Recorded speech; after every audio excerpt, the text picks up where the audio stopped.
Welcome to Best Practice, a show where we interview leaders in the building industry to unpack the tools, strategies, and tactics they use to run great organizations. Today, I'm very excited to be joined by Trevor Bullen and Sarah Hughes of Snow Kreilich Architects.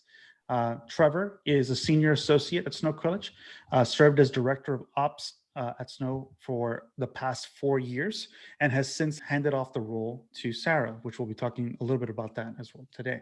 Trevor is a broadly experienced architect with over 20 years of professional experience. Before joining Snow Kreilich, he led an award-winning architecture and planning studio on the island of Grenada, sorry about that, where he completed over 30 built projects. Trevor has also remained active in academia. He has taught architectural design at the Boston Architectural College and at the City College of New York, as well as a guest critic at Harvard University, Parsons School of Design, and Pratt Institute, among others. Sarah Hughes is Director of Finance and Ops at Snow Kreilich. She was educated, trained, and practiced as an architectural designer for a decade before transitioning to small business operations.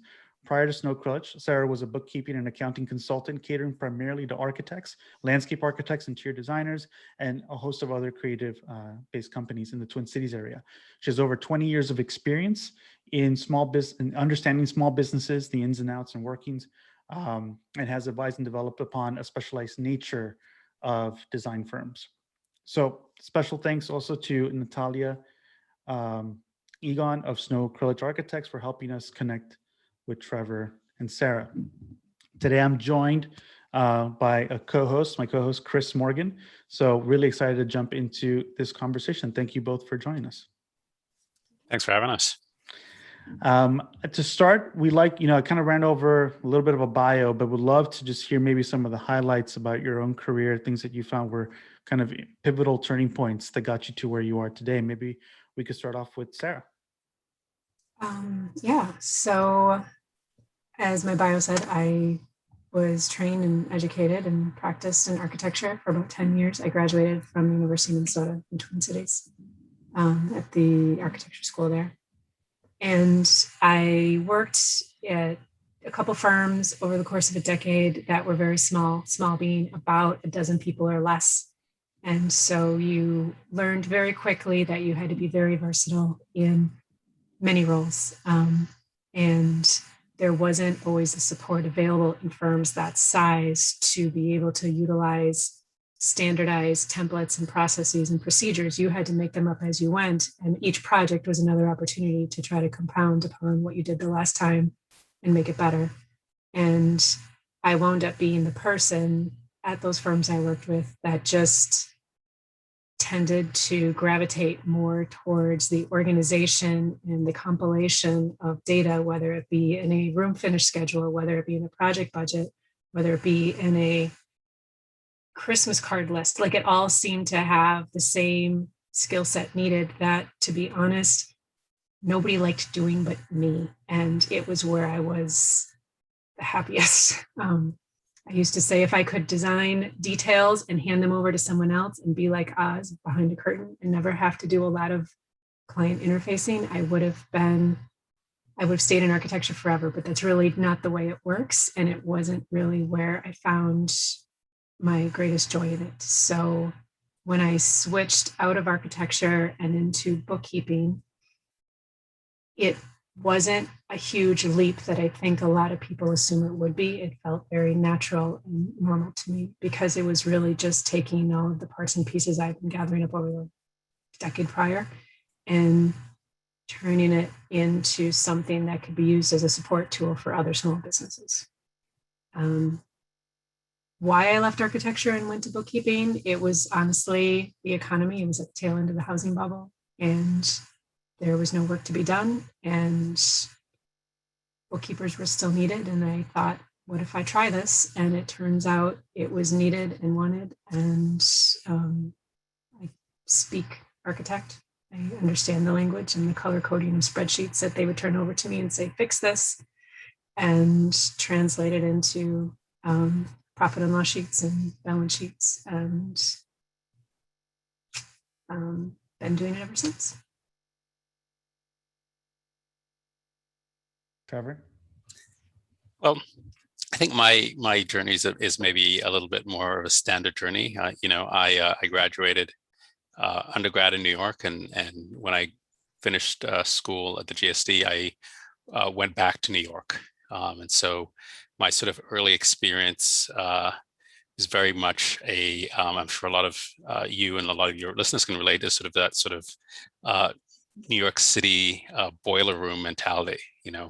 Young, out of school, working 80 hours a week at times. And I'm from a small island in the Caribbean, Grenada. And, at some point you sort of say to yourself, I could keep doing this and keep hoping to advance.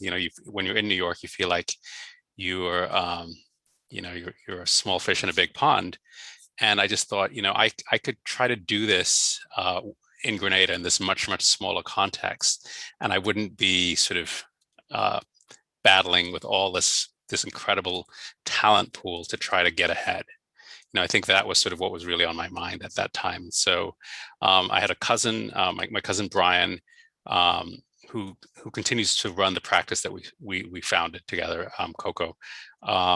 And so I reached out to Brian at the time. He had just finished a SciArc, and he was doing the occasional house remodel or a little something here and there, but he was working out of home.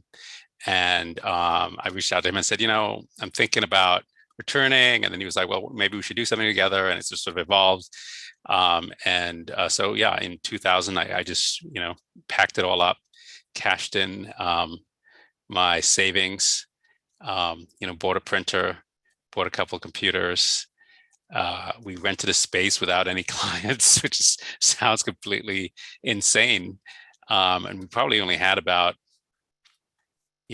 3 months in us, if we didn't get something through the door, but we were fortunate enough by month 2, we had a few things, and it started to grow. And then so later on, my wife is from the Twin Cities, and we recognized that her parents were aging and they needed some support, and so we made the decision to move to the Twin Cities. And luckily for me, I landed at Snow Kreilich, so I could in a place that I felt leveraged my skill set well. That's kind of how I got to be where I'm at. Trevor, when you entered Snow Kreilich, what was it like in there? What was it like in the practice, and how did you get started? Sure. So I did not start in the operations role right away. So I'd come in, I was probably about employee number, I would say about 21-ish, maybe 20. And it had, it was during a period of growth. So I think that, and we about a year prior, we just moved into a new space that had a lot. It was weird because I actually sat at the lunch table. Right? We were running out of space, so what was a lunch table suddenly became. Sorry about that. Suddenly became this spot for some more workstations. And I remember just thinking, here I am at this big area, sort of all by myself. And I think, but it was a really, really interesting culture. I mean, I think that I know that we'll touch on this a little bit. I remembered my interview being Matt Kreilich talking to me about, this value for having a reasonable work-life balance. And the conversation in my head was, I see the kind of work you do, you're just telling me this, right? Because I know what it takes to do this kind of work. Again, leveraging my experience in New York. So I just thought, well, he's just telling me that to get me through the door, But that was one of the things that has been really rewarding. Is this is a culture where I think people are really valued, and their time is really valued, and their time outside of the studio is really valued. What was the shift into the director of operations role? You said that you didn't start that way. Sure. So when I came in, one of the things, although I was not in the operations role per se, one of the early call it assignments that I was given was that the person who was doing operations had asked if I might be able to help with staffing, and staffing I think takes up probably a disproportionate amount of time in the operations role. And so I was sort of starting to get my feet wet, and And towards the it was around Christmas. It was, about 4 or 5 months in. My predecessor let the partners know that she was planning on expanding her family, and she wanted she was resigning, and so that turned into me having lunch with Matt and Julie, and them asking me if I would mind sort of taking over that role, and so that's kind of how I got into that. The thinking must have been that here's Trevor, who's run a practice for 14 years in a different country. What were those skills that you assembled when you have full coverage of scope of running a business that made it possible for you to step into that role, having not planned to? Sure. So I mean, I think on the one hand, if you run a practice, then there's certain things that you develop, and I think, I think perhaps one of my strengths is maybe in sort of interpersonal skills, and just kind of working with people and sort of trying to understand what their needs are, right? And so I'd always describe my role as sort of being the grease in the wheel, really just trying to accommodate and try to figure out what people need. And I think for me personally, that's really been one of the more rewarding things as I've become a sort of more senior architect, is that I do relish the opportunities to help other people excel. I really enjoy it. I mean, I genuinely do. And so that's the thing I think that I took away. I mean, I think, I did a lot of everything, again, because I had my own small practice. So on some level, I feel like I did a lot of everything. And so I had experience with it, and I was comfortable with it. I'm comfortable with the discomfort that goes with that. But, I'm not great the way Sarah is with like organizing the numbers and, creating the systems. And that's where I really feel like that's something that Sarah's really brought into the role. That has really helped us.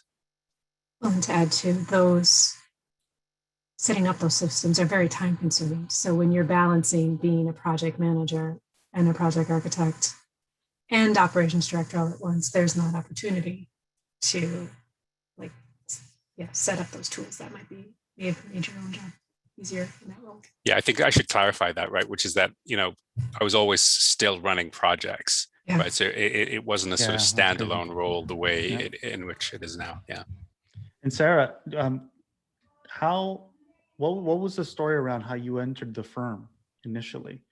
So after I transitioned out of architecture and into bookkeeping, over the course of about 8 years, I wound up setting up my own bookkeeping and consulting company where I would go from small firm to small firm. Snow Kreilich was the largest firm that I had as a client. I had on average about 15 different clients I was working with, some weekly, some quarterly, some annually. And after having been with them for about 3 years, and being in the office 3 days a week for a handful of hours each week, and also having done this job that I had been doing for about 8 years, I could start to see patterns in all of the firms I was at where there were places that we could be doing things differently, or we could be trying to make this more efficient, or we could be implementing this new tool, but there was never any time. And when I would bring these things up to firms, not to Snow Kreilich, but across the board, that was always the main response is, there's just no time, or could you do it? And it's like, well, I can do it, but I only have 4 hours a week with you, or 6 hours a quarter with you. Right? And so I started to feel that itch of, I could do this for the rest of my life, and I would be perfectly happy going from firm to firm. A lot of these people I went to school with, or I used to work with, or their spouses of people I used to work with. I mean, it's a small community in Minneapolis because a lot of us all came out of the same school.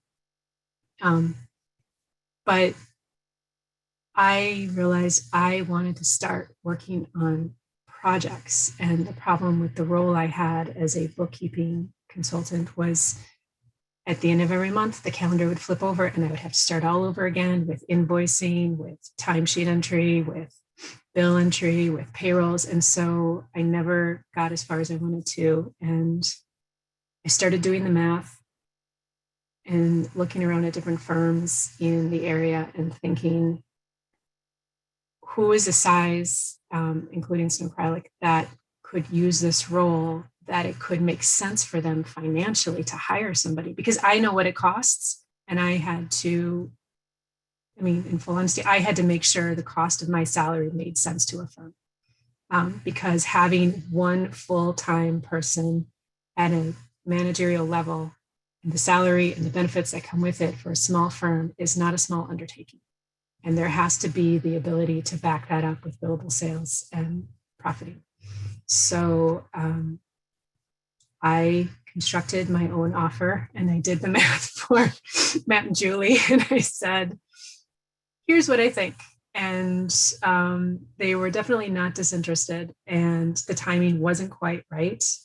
And I realized it was something I really wanted and I still wanted to do. And so I kept looking. And then, to be honest, I went back to Matt and Julie and said, I still want to do this. I just understand the timing's not right for this firm. And so I think I'm going to try to do this somewhere else.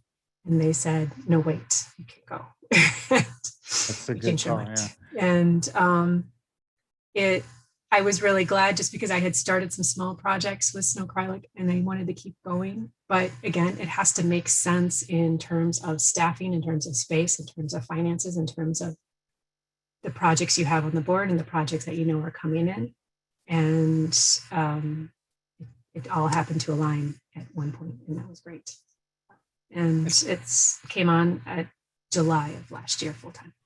Another thing that I remember sort of in the time before you came on full time, Sarah, is that we were always sort of incrementally being like, hey, can we just get another 4 hours a week of your time? Yeah, you know, we just didn't, you know, and again, it was the, you know, when you come from a smaller firm, you know, to the thought of taking on a full-time person can seem quite daunting, particularly somebody who's not billable, right? And so I think we were always just like, yeah, maybe just a little bit more and just a little bit more. And I think that there was really this pressure to try to figure out how to get that to balance and make that work.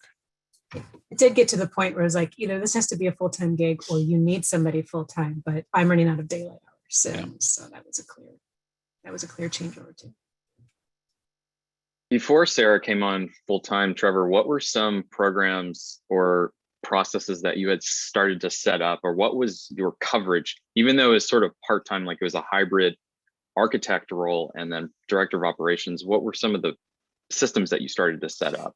So so we had, again, I think one of the things that happens when a small firm grows is that a lot of things are decentralized, where so I took on some aspects of HR, staffing.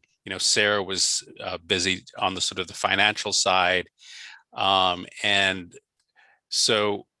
then we had we have a studio manager who's sort of managing just sort of a lot of that day to day, and so my role was sort of navigating between those, right?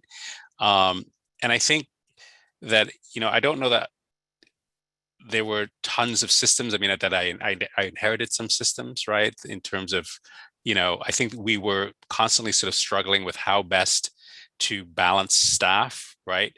And I think what became clear was that with Sarah being part-time, there was still a little bit of a disconnect between the financials on a project and the project sort of day to day, right?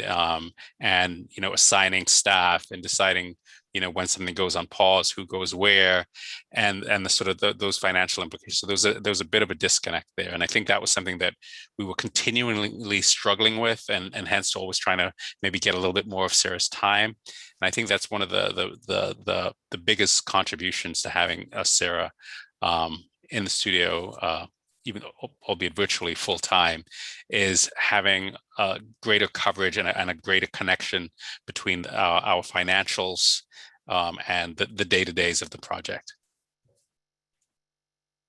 And we've talked before, Trevor, you and I, about this framing of the mid-sized conundrum. What was your exposure to that in that role, or how did you formulate that idea of the conundrum of the mid-size? Sure. So, when we talked about it before, it's just that there's this idea that, one of the great things about, once I think a firm sort of goes over, say, 20 people, is that the firm is in a position to begin to take on bigger projects. And certainly when I joined the firm, I think there were 2 large Metro Transit projects that we were working on at the time. And they're great, right? They have, let's say 4 or 5 person teams. They're steady, they can kind of anchor the firm financially, and we can go. But those projects are really, really tough when they either go on hold or when they stop, right? Or when they transition from, say, CDs and suddenly it's in CA, where you go from a 4 or 5 person team down to 1 person. And it's very, very hard to sort of shift on a dime, right? So I think that we get some of the benefits of a bigger firm, being able to take on some bigger work, and that's really great and really exciting. But the impact is so much greater when those projects go on hold. And, 1 or 2 big projects go on hold for small office, and it's really, really, really challenging. And I think we've done a fairly good job of navigating that by having that mix of public and private. Depending on the year, sometimes it's sort of split right down the middle. But that is the real challenge. And then, of course, we have some of the same issues that small firms have, which is that you have lots and lots of tiny projects that can also very quickly run out of fee because they're small, and one little hiccup and all of a sudden things get out of whack. And so I feel like you get the problems of the small firm and the problems of the bigger firm when you're right there in the middle. I'm thinking about this kind of idea of, when you have projects and how there's the notion of pipeline too, in some respects. I'm curious how the role of operations overlaps or interfaces with other teams. I'm like, is there a business development team, and is there a relationship there about understanding the products that are on deck or potential projects that could be coming in the pipeline? And what's the current way in which you are either forecasting or solving that, adding that data set as part of your decision making? Well, we do have, we have a product or a business development team. And one individual, the director of business development, she is just a one-stop shop for always feeding us the information about what proposals are on deck, what proposals are in progress, what have been submitted in the timeline and when we're about to hear, and also giving a reasonable percentage of expectancy of what we think we're going to get out of it. I will say Matt Kreilich also has a great gut for this too. He can give a pretty good, he can get pretty darn close. I feel like he would have a good career in Vegas based on his vibe from interviews, from the process of going into the interview, of what we could expect out of it. And as a result, we take those odds, we line them up into cash flow forecasting, which is what I do, and line that up with staffing and make hiring decisions based on that. And we also use that to determine who we put on project teams currently in the event that we might have to, like, who we know definitely has to stay on this project team. But if this one comes down the line, let's put this one on the short-term project with the opportunity of knowing that they could jump to this potential new project down here. It's a giant game of Tetris, is what it is. It's moving parts and pieces. And to Trevor's point, we have a lot of the headaches of both small business and big business wrapping around us. But I also enjoy that when you are small enough, you have a level of dexterity and being able to be nimble. And yes, we are constantly having to shift and mold, but at least we are small enough that we can do that. It doesn't bring down an entire set of systems, having to make a change and then build everything back up.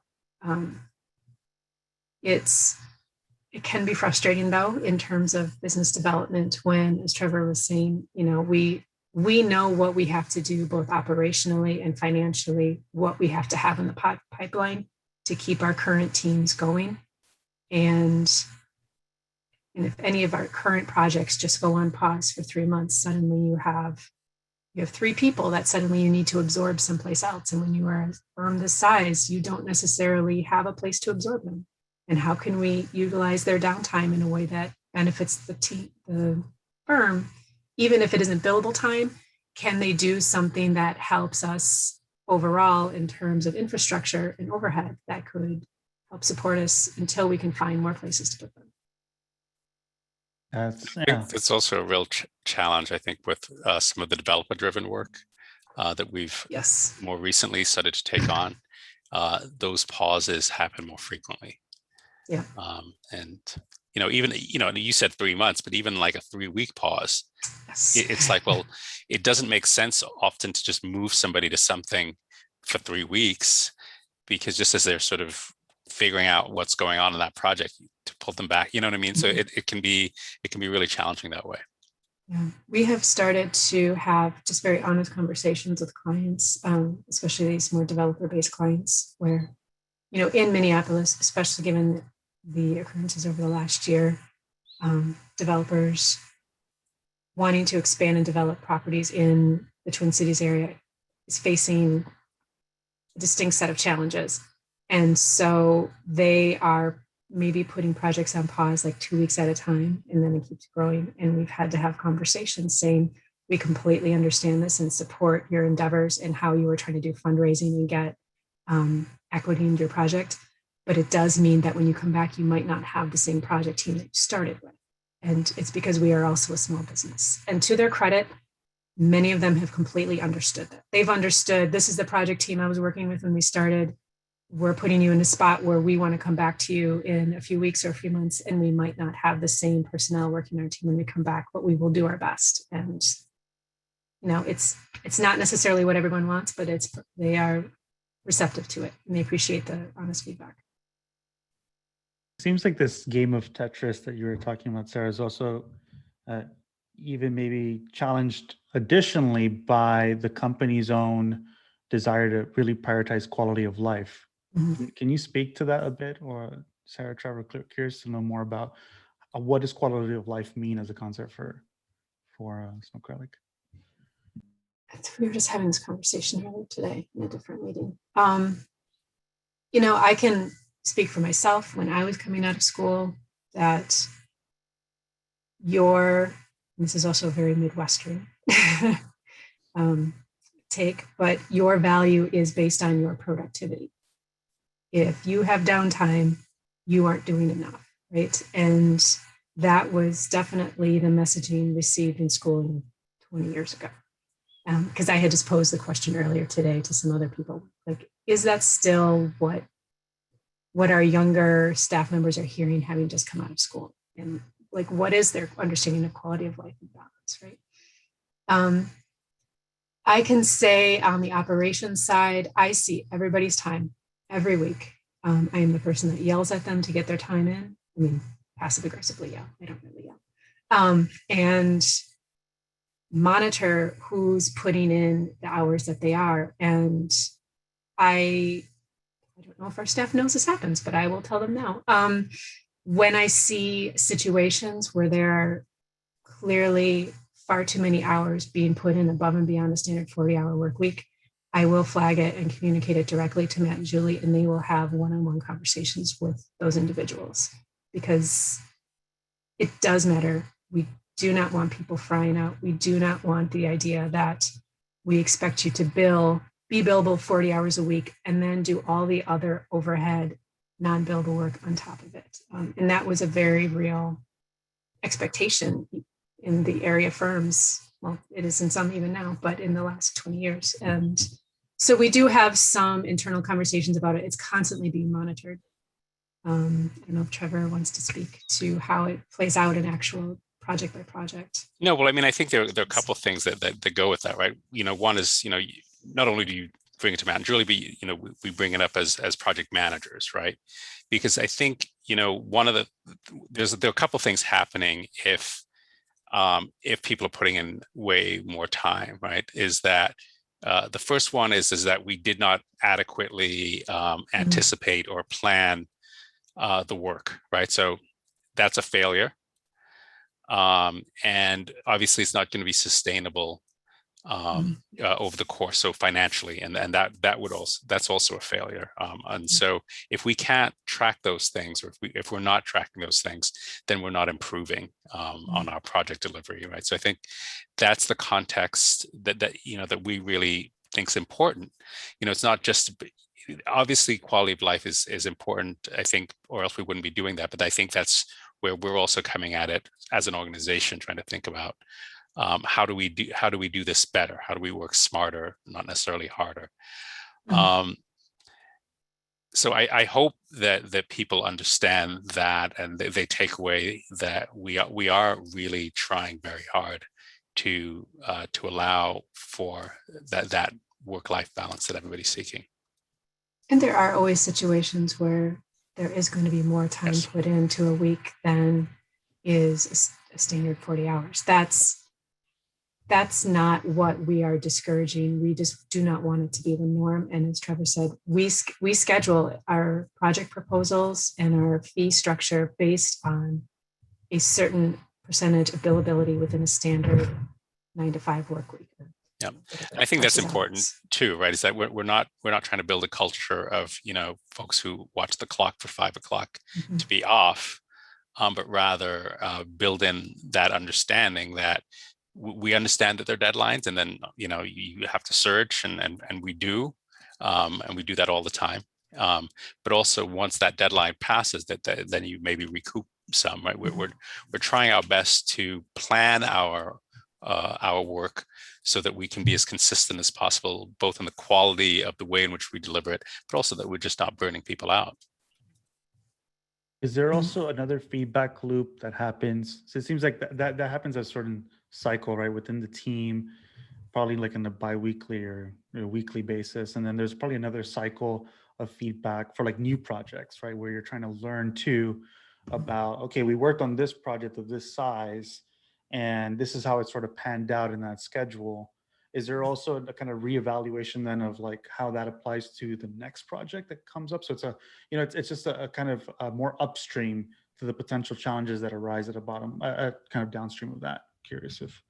Ideally, yes. Yeah. I think it's part of my role in Snow Kreilich now is I have now inserted myself in front of every proposal and every contract and said, it cannot go out until I look at it. And it's not because I have some great deep legalese prowess. It's, I want to be able to look at what we're saying and be able to look at what we've done in the past that compares and see where we got hung up.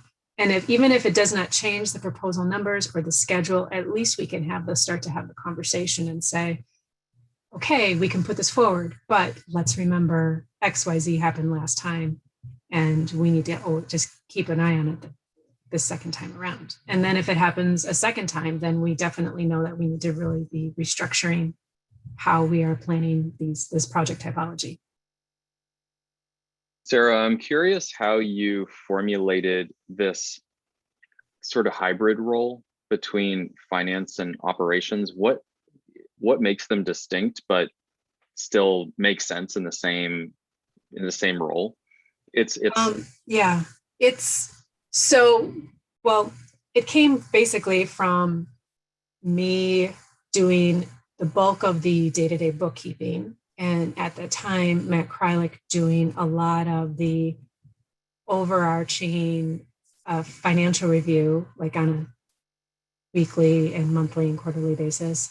And then Trevor doing operations, where so much of it was all interconnected in terms of invoicing and staffing and budgeting, and me just raising my hand and saying, I can take this from him over here and I can take this from him over here. It's not outside my wheelhouse because I'm seeing the end result on my end in terms of the bookkeeping, but here's patterns I'm seeing. I think my elevator pitch was simply, I have all the data that no one's actually looking at. And so if you can just give me these buckets that you're holding, I think I can turn it around like take it off your shoulders, because again, they are both project managing, project architecting, running a firm, running teams. Let me take it and run with it and see if we can kind of consolidate all these efforts. Because I think something that Trevor touched on earlier was we had parsed out all these different roles throughout the firm, and there were always little disconnects, and never due to oversight, but simply because everyone was doing 5 other roles. So I think my role truly just came out of a consolidation of efforts and trying to take it off. I think the other thing, Sarah, is that, what you describe is that by having Sarah involved, we're able to be more consistent in that, right? Because we all know, yes, we talk about this trying to have this even deliverable, but we understand when you're running projects, you have those periods of up and down, right? And so the minute we got busy from a project standpoint, those sort of operational things would more often than not be sort of pushed to the side, because we had this sort of paying sort of billable work that needed to happen on a deadline, right? And so our overall sort of tracking and all of those things weren't happening as consistently across the board over the entire arc of a project or over the entire calendar year as they should have. And I think that's one of the great things of having Sarah in that role, right, is to be able to keep that sort of consistent attention to those aspects of the of operations. There's something that we've seen, like, in the world of tech, which really inspires us in some way, that has to do with what you're describing, Sarah, like this kind of cross-functional role of operations and how it's able to just really see and leverage data to inform it across, let's say, all the different functions, right? Project management. And in the world of tech, you see that kind of play out by embedding operational roles within those different functions. So like in sales, you might have a sales ops team that's just focused on figuring out how to get and wire up data to help improve the operations of the sales team in itself. But they kind of roll up at some point to a broader operational leadership, right? They can get more visibility and to understand what are the key levers we need to pull that are going to drive results for the organization in its entirety. And it seems like the way that you're describing, especially when you say, like, you're the only person that has the data that no one else is looking at. And Trevor's point about consistency, do you think that this is like a viable as approach to thinking about firms as a scale? Like we haven't seen this play out, right, from the companies we've talked to of different sizes. You don't really see that yet, but our sort of bet is that we think that's going to become more and more as people start to realize that there's all this data out there now available in different ways, and having people that can look at that data and make sense of it and also understand how that maps over to the business is going to become more and more of a thing within the industry. From where you sit, like, maybe it's too far to project, but I mean, it seems like that's been very beneficial to you to be able to see that kind of visibility. I'm curious what you think. Short answer, yes.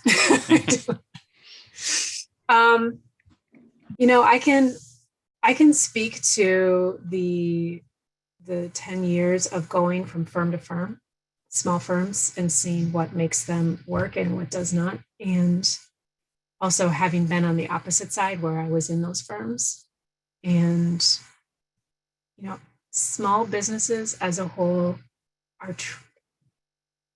they do not receive the same level of support on any level than large businesses do. I mean, that's a pretty obvious statement, right? But so much of the support in terms of operations is overlooked because, as Trevor was saying, you have to play so many roles. It simply falls to the wayside, where owners are doing it at 3:00 in the morning when they've gotten done with all the other things they need to do. And I don't see how any firm could not benefit from having a designated operations role. It's really just the viability of it. and what makes sense in terms of, given the size of the firm, how it can be something that is consistently valued, even if they are from 5 people to 50 people. That's a challenging sale to make to a small business that is, waiting paycheck to paycheck, based on whether or not their clients are paying them. But it's never something that you can overinvest in my opinion. Clearly unbiased, but I think there's also, in terms of trying to get the right information in front of the people who need it, or sort of in a way that's actionable or usable. We talk a little bit about trying to, understand, certainly at the project manager level, trying to understand, what people are doing, in terms of their time, and how is that impacting the overall budget, either by phase or the budget as a whole. I think those are some of the things in terms of data that's actionable in ways that, as a project manager, you might want to know, like, if we maintain this pace, or, the project schedule slides by 3 weeks, well, what does that mean to the bottom line down the road? Do I have the buffer? Do I not? Do I now need to take 3 weeks out of CDs out of the next phase, or can I get by? You know what I mean? Those kinds of sort of variables, I think, are the things, the kinds of data that are useful at the project level. That's, I think, oftentimes missing. Or at least they're cumbersome to get to, and because they're cumbersome to get to, they don't consistently get worked on. And I would add too, especially when you are at a small to mid-sized firm, finding the right tools to allow you to collect that data efficiently and effectively and be able to share and manipulate the data, which is really hard, in an effective manner, that can make or break your operations. It's, there's a lot of resources out there, and the reality is, from everything that I've seen, it's architects just strictly staying inside Excel spreadsheets and needing the familiarity of it. That is what's keeping them in there. And it's not super expensive. And, larger firms can absorb the costs of larger tools that allow them to analyze and input their data that small firms can't really justify. And so one resource that I have seen over the years is firms talking to one another and collaborating with each other and sharing with each other on just a peer-to-peer basis. What works for you? What doesn't work for you? Have you tried this tool over here? Have you tried this contract typology for this type of project? Those are the things that are really supporting small to mid-sized firm operations, because it's free, it's first-hand reviewers, and you're not dedicated to try to use it and roll it out across, company-wide. That's great. I think we can transition off to some of the questions that I've collected here, and then we'll circle back if we don't. So Margin asks, I'm going to synthesize this a little bit, or maybe just kind of read it out right. Here we go. So regarding Sarah's role and scaling, it's likely that at some point the CFO role will shift to someone with more of a financial orientation. In a larger role, Sarah's role might become a managing director, which is found in signature practices. This seems more like a comment than a question. It seems. So, data is critical, but business intelligence is more critical. And this is an interesting point of changing the phrase, right? Of going from just about data to synthesizing it into business intelligence. And basically, she's making the comment that you're operating at a very enterprise level, right, in your current role, by being able to look at, not just see it as data on its own, but actually making business decisions based off of that in a really critical way. Was there a precedent, Sarah? Was there a precedent that you looked at? I mean, architects are very familiar with looking at precedents. What do precedents look like in your discipline?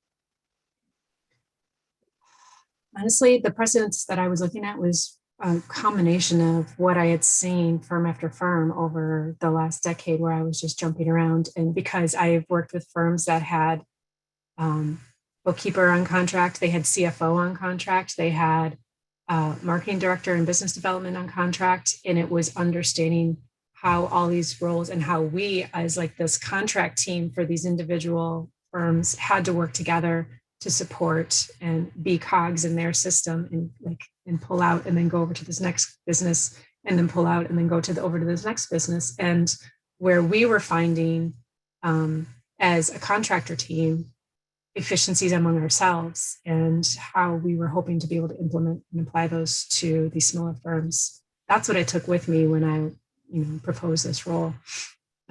So yes, I'm still balancing the books every month, but also then looking at this data as you were saying, is at an enterprise level. Yeah, I think the other thing is, pre-pandemic, I would occasionally meet with another director of operations at a larger firm, and we would sit and have coffee, and it was just great. Part venting session, part just like, hey, how, and you realize that you have many of the same issues, but to Sarah's earlier point, the larger firms just have so many more resources. So things are slow in this office, they loan somebody out to their office in Texas, or and so their ability to manage those cycles, and to have people dedicated to sort of supporting them on the financial side and other things, they're able to do just so much more. And I think that's really that mid-sized firm pinch, right, where you have the same problems, or many of the same problems, but not the same resources to help you navigate it. Trevor, have you started to see in your own work and in the work of the practice in general now with Sarah in place, running these at a new level, just the work of the architecture projects, especially you being able to dedicate yourself full time to them, what have been the changes? So we were talking a little bit earlier where I've been able to see my personal sort of billable time increase, which has been just kind of interesting for me to see and realize how much of my time previously was getting taken up in doing many of the things that Sarah now does, right?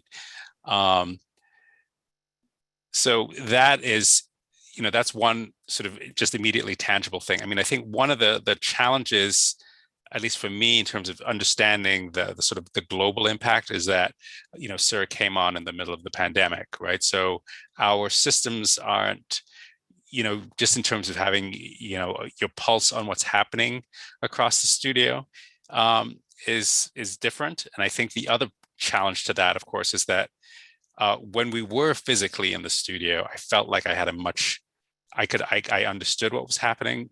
And then I, by necessity in my role in operations, kind of had to have my finger on the pulse. But now that I've taken a step back, I actually, it's funny, the other day I was we were in an all staff meeting. I was like, oh my gosh, I don't know what this team member is working on. Whereas, and it's a very odd feeling when there was a time when I knew what everybody was working on, to now where I don't have that direct day-to-day knowledge anymore. And that's so it's hard for me to fully, I think, understand sort of at the global level, but certainly in sort of my immediate world and within my teams, I can see the benefit.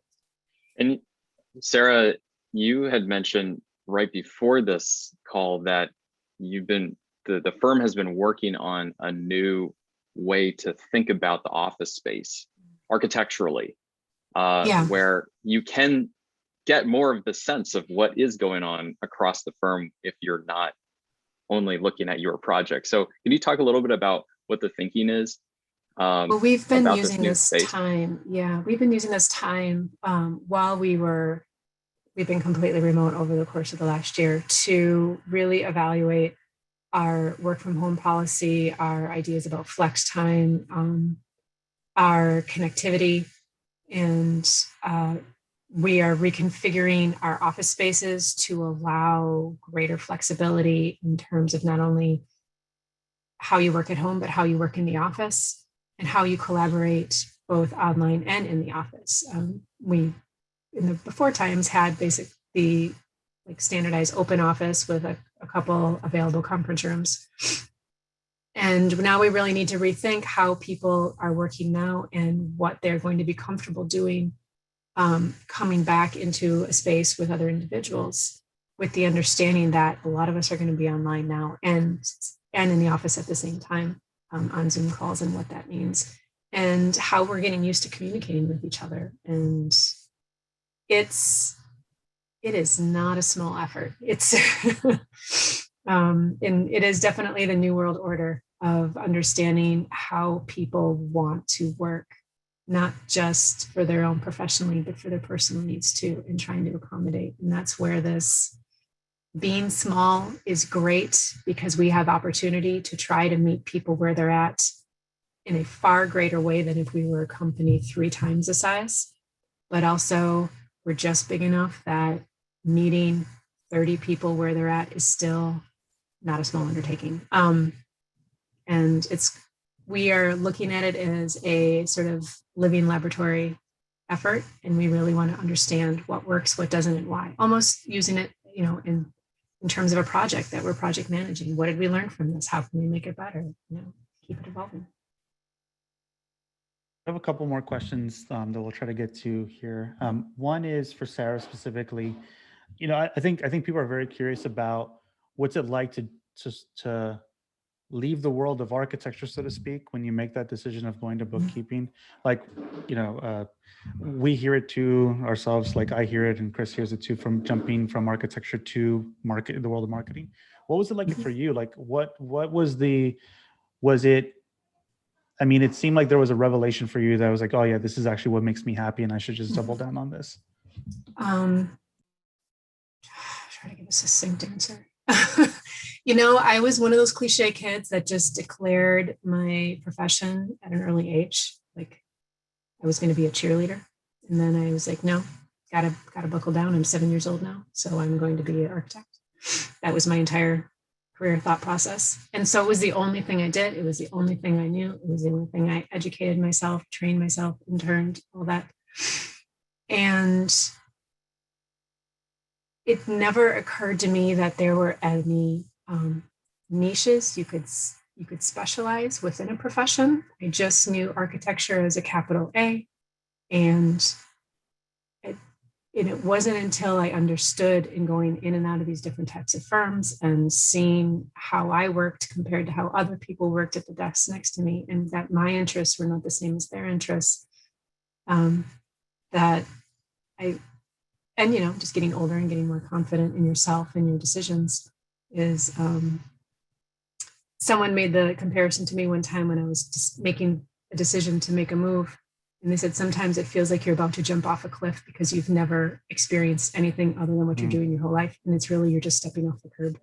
It's not that big of a deal. You're going to be okay. And because the things that you really value about, and what I value about architecture, I still carry them with me. I had no plan to specifically go into bookkeeping for architecture. I actually, when I switched over to bookkeeping, I did bookkeeping for an IT firm for 2 years, and that's how I learned to do it. And it wasn't until friends and colleagues and former classmates started in the tail end of the last recession, started making their own firms, and they were 1 and 2 and 5 person firms saying, hey, I heard through friends you're doing bookkeeping, could you help me? And hey, I heard that you did bookkeeping for them. That all of a sudden I realized I had this ability to speak their language and understand their projects and know how project phasing needed to be scheduled, that I was able to mesh the two. So I never really felt like I left. I just found a niche, and it turns out it worked really well for what I enjoyed out of architecture. I don't know if that answered the question, but that's how I got there. I resonate a lot with that kind of jumping off a cliff sentiment. It does feel that way. At least it felt that way for me also. Yeah. We do have a question about platforms for operations management or accounting software. Maybe can you speak to, because I think some people want more detail. It's like, what's an example of something that could be accessible to a much larger firm that a smaller firm couldn't access? Am I allowed to say certain specific like Yeah, brand. absolutely. I know there's products like Deltec, like great big project management enterprise systems that a firm of 10 people would really benefit from something that size, but it is not inexpensive. And the integration time and the training time and the rollout time for it is another expense on top of it that a lot of small firms just cannot justify the cost. That's the main one that I'm thinking of, yeah. But it has been a struggle to, I will say that QuickBooks Online has really changed in 10 years. It has changed bookkeeping for small businesses. 10 years ago when I started bookkeeping, you had QuickBooks Desktop.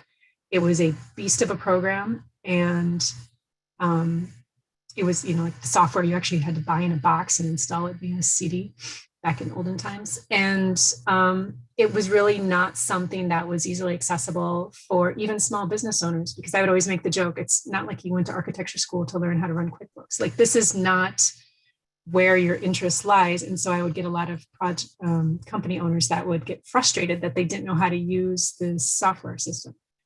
QuickBooks Online has really catered to the fact that small business owners are not accountants, and that's okay. So that's an example of one that has shifted gears and mentalities, that has made themselves accessible. Thank you for that. So I do have one last question, which I like to ask all guests, and it's what's the nicest thing anyone's ever done for you? And you can answer this as personal or as business oriented as you like. Trevor, I'd like to start with you. Well, first of all, I would say that I feel so fortunate that I've had people who've been advocates for me all the time. But the one thing that I often tell people, the story really just sticks out at me, was that my very first, very, very big job, I was working on a deadline. And parallel to that deadline, my wife was having back surgery. And, in my mind, those two things were not related. And somehow the client found out, or the client's rep found out, that that my wife was having surgery. And just at the end of a meeting, he just pulled me aside and he said, "I heard your wife's having surgery, so if you need to miss the deadline, And I just, in that moment, and this is sort of professionally, but in that moment, because this had been my biggest job to date, it was by far the biggest building we had designed in my firm. And I was feeling all that pressure to deliver for this biggest client, which would be the biggest building. And it was like, you know what I mean? Just somebody just showing a moment of grace. So I think professionally for me, that moment still stands out. Tara? I think professionally, and it could be personally too, one of the moments early on in my career, I remember I got a summer internship working for the facilities planning and management engineer on the University of Wisconsin-Madison campus. So I worked there for a summer, and I sat next to another architect student. This was when I was in grad school, and he was too at a different school. His name was Ben Thompson. I wonder where Ben Thompson is. And this was 1996, 97. So this was back when AutoCAD was a blue screen and a series of F keys. And you just had to have secret special knowledge of what combination. And that entire summer, with the patience of, like, I have yet to experience, every 30 seconds, I had a question of, how do I make this ortho line? How do I snap to this line? How do I do this? How do I do that? And he stayed with me the entire time. And as he was doing his job, he simultaneously would just answer out of listening to me at all times, asking me questions to get me to think about if I already could maybe intuitively figure it out myself. And if I couldn't, he would also answer it without any judgment or shame. And I don't know, it was just something that always stuck with me, that I realized that by the end of that summer, he single-handedly taught me how to do AutoCAD. without any actual formal requests, just being this chirpy little person next to them the whole time. And I don't know, try to keep it in mind whenever I feel like there's people new in a situation, letting them ask questions without feeling that they shouldn't. Yeah, grace and patience, just two beautiful concepts that you both described. Really, really great. Thank you for sharing that. We always ask that question because we like to keep it a bit human at the same time. We're really about being human at Monograph too. And so I really appreciate your answers. So I think with that, we'll kind of wrap up. I'll give a little bit of a blurb about Monograph itself. So at Monograph, we're building the future of practice operations and back office management for small to mid-sized firms. Monograph is designed by architects for architects. About half of our team has had some interaction either at an architecture firm or architecture school, or it's pretty embedded here. And so we're all really driven to help the industry solve some of these challenges that we talked to today, and in building software that's very easy to use so that people can get back to designing really great projects. So what is Monograph? It's a really great way to see a unifying vision of your firm in one easy and beautifully designed solution. We offer the ability to manage timesheets and how that time actually impacts budgets, schedules, staffing, all in one easy to use tool. I really appreciate, Trevor, Sarah, your time and walking us through your experiences in building on operations team at Snow Kreilich. So always thankful to have Chris as my co-host here, and thankful for everyone that joined today's conversation to ask great questions and to listen in. Thank you all. Thank you so much. Thanks for having us. Really great.